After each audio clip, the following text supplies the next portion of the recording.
참 예수님, 네, 여러분은 신앙생활을 하면서 신앙의 열매를 잘 맺고 계시죠? 네, 대답이 없으시네. 다 입막 해가지고 네, 제가 오늘 강론하면서 여러분들한테 질문을 던질 겁니다. 혹시 곤혹스러운 질문이라도 어쩔 수 없습니다. 참고서 들으셔야 돼요. 네. 자, 신앙의 열매는 무엇일까요? 네, 갈라디아서 5장에 보면은 사도 바오로가 이렇게 이야기하고 있습니다. 9가지 열매, 성령의 열매다. 이런 얘기를 하고 있습니다. 네, 사랑, 기쁨, 평화, 인내, 호의, 선의, 성실, 온유, 절제. 9가지의 성령의 열매. 물론 그 이외에 또 다른 것도 있겠습니다만 대표적으로 이렇게 성령의 9가지 열매를 맺으면서 살아가는 사람들이 바로 신앙인들이다 라고 이렇게 바오로 사도가 이야기하고 있습니다. 여러분들은 어떠십니까? 이미 다 이런 신앙의 열매를 다 맺고서 살아가고 계신가요? 네, 답이 없으시네요. 네. 자, 물론 여러분 중에는 아마 30배, 60배, 100배의 열매를 맺으면서 살아가시는 분들도 계실 겁니다. 아니면은 전혀 열매를 맺지 못하고 있다. 이런 분도 계실 수도 있어요. 근데 그런 분들은 열매라기보다는 오히려 쭉정이를 맺고 있지 않는가 이런 생각이 듭니다. 쭉정이 뭔지 아시죠? 껍질만 있고 속에 알맹이가 들어있지 아니한 곡식이나 과일 따위의 열매를 의미합니다. 네. 이 말은 또 쓸모없게 된 사람, 구실을 제대로 하지 못하는 사람을 비유적으로 일컫는 말이기도 합니다. 쭉정이 같은 사람, 이런 사람은 알맹이가 없는 사람이에요. 네, 그러고 보면은 신앙인이라면은 합당한 신앙의 열매를 맺어야 되는데 만약에 쭉정이만 맺는다면은 우리는 하느님 앞에서 그분의 자녀로서의 구실을 제대로 못하는 사람이 될 수밖에 없죠.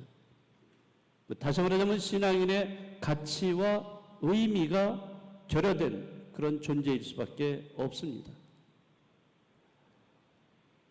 우리가 그런 식으로 신앙생활을 한다면 정말 신앙생활 할 가치가 별로 없죠. 또 어떤 경우에는 신앙의 열매를 맺느냐 맺지 못하느냐 이런 차원이라기보다도 아예 육신의 욕망을 따르고 그래서 성령을 거슬러서 오히려 악의 열매를 맺는 이런 경우도 있어요. 바오로 사도는 이런 악의 열매를 같은 갈라디아서 5장에서 열거를 하고 있어요. 이기심, 시기, 질투, 분열, 분쟁, 불륜, 적개심, 그 밖에도 폭행이나 폭력 얼마나 많이 있겠어요? 신앙생활을 한다고 하면서도 우리는 어느 때 이렇게 또 극단적인 경우도 보일 수도 있을 수도 있습니다. 겉으로는 온유하고 평화로운 척 하다가 갑자기 어느 때는 무시무시한 헐크로 변해버려서 주위 사람들을 공격하고 상처를 주는 그런 경우도 있을 수 있습니다. 또 어느 때는 거지 라자로가 옆에 있는데도 본체만 채하지 않고 자기 배만 채우고 화려한 옷을 입고 자기 만족에 빠진 이런 부자처럼 이웃의 어려움에 무관심과 외면으로 일관하고 있지는 않은가. 이러한 태도들은 정말로 악의 열매라고도 할 수 있습니다. 여러분들은 묵정밭이라고 들어보셨죠? 네. 이것을 묵밭이라고도 얘기를 합니다. 묵정밭은 묵혀둔 밭입니다. 곡식을 갈지 않고 오래 버려두어서 거칠어진 밭을 의미합니다. 이 세상에는 묵혀두어야 될 것과 묵혀두어서는 안 될 것이 있다고 합니다. 예를 들어서 자연의 콩팥 구실을 하고 있는 그런 갯벌, 또 울창한 숲, 물고기들이 노니는 강, 이런 것들은 오래오래 묵혀두어야 될 것들이에요. 변하면 안 돼요. 그거 건드려서 뭔가 효율적으로 사용을 하겠다? 다 망가뜨리는 이러한 오염을 시키고 파괴하고 이런 것들은 우리가 체험하고 있는 것들이에요. 그냥 놔둬야 돼요. 자연은 있는 그대로 놔둬야 되는데 인간은 그거를 파괴를 시켜요. 그러니까 이렇게 오래 묵혀둬야 될 것들이 있는가 하면은 우리는 또 그 사람이 일궈 놓는 논밭이나 우리가 살고 있는 집과 같은 것들은 부지런히 손길을 주지 않으면은 묵정밭처럼 이렇게 흉하게 변하고 맙니다. 사람의 마음도 그렇습니다. 논밭이나 집처럼 우리 마음을 부지런히 일구지 않으면은 묵정밭처럼 거칠어져서 어떠한 열매도 결코 맺을 수가 없습니다. 여러분은 자신의 마음을 묵정밭으로 놓아두는 것을 좋아하지 않겠죠? 오늘 복음 말씀대로 우리 마음의 밭을 잘 일구어서 30배, 60배, 100배의 열매를 맺어가는 사람들이 우리들이 되어야 됩니다. 그런데 사실 그렇게 하는 것은 마음 먹는 대로 쉽지가 않습니다.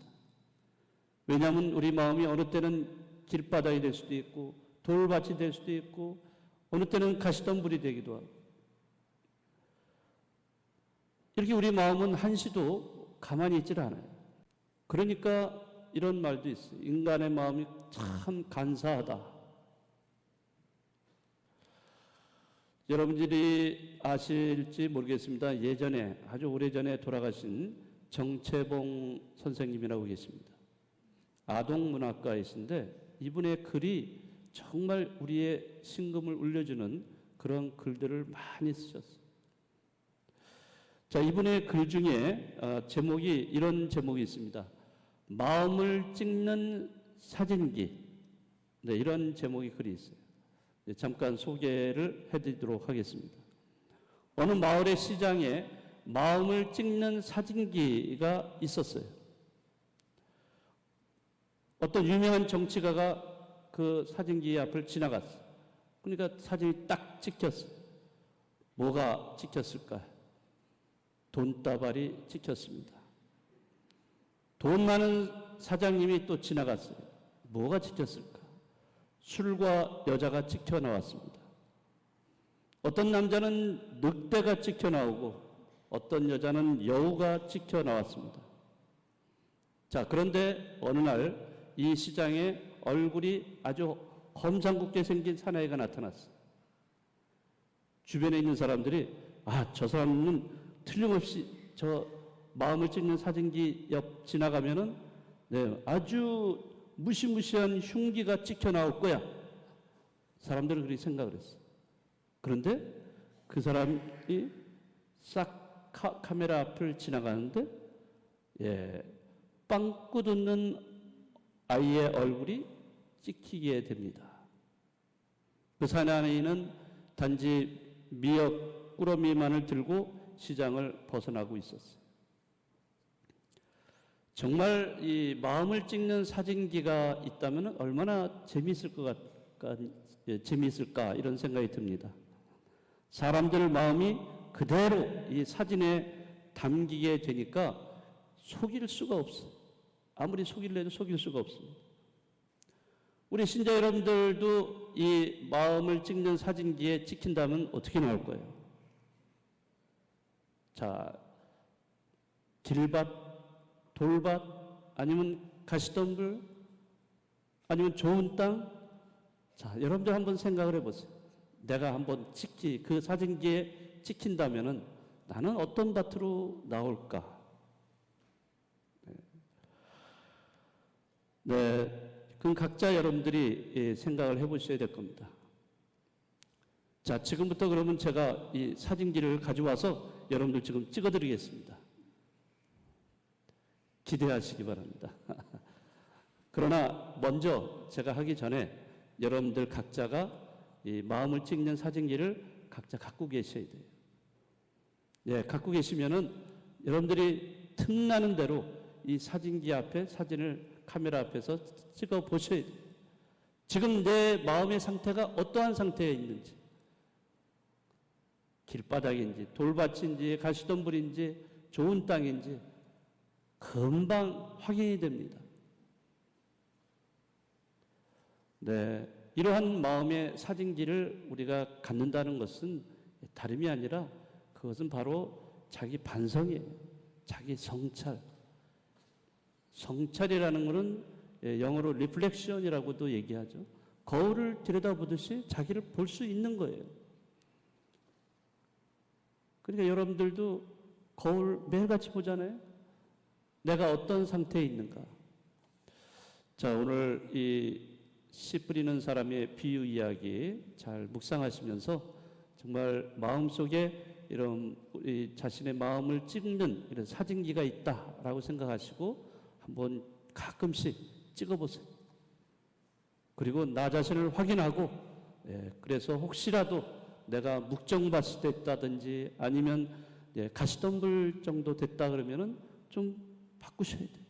새롭게 내 자신을 새롭게 바꾸셔서 좋은 땅, 옥토로 만들어서 정말로 30배, 60배, 100배의 열매, 신앙의 열매를 맺는 여러분들이 되시면 좋겠습니다.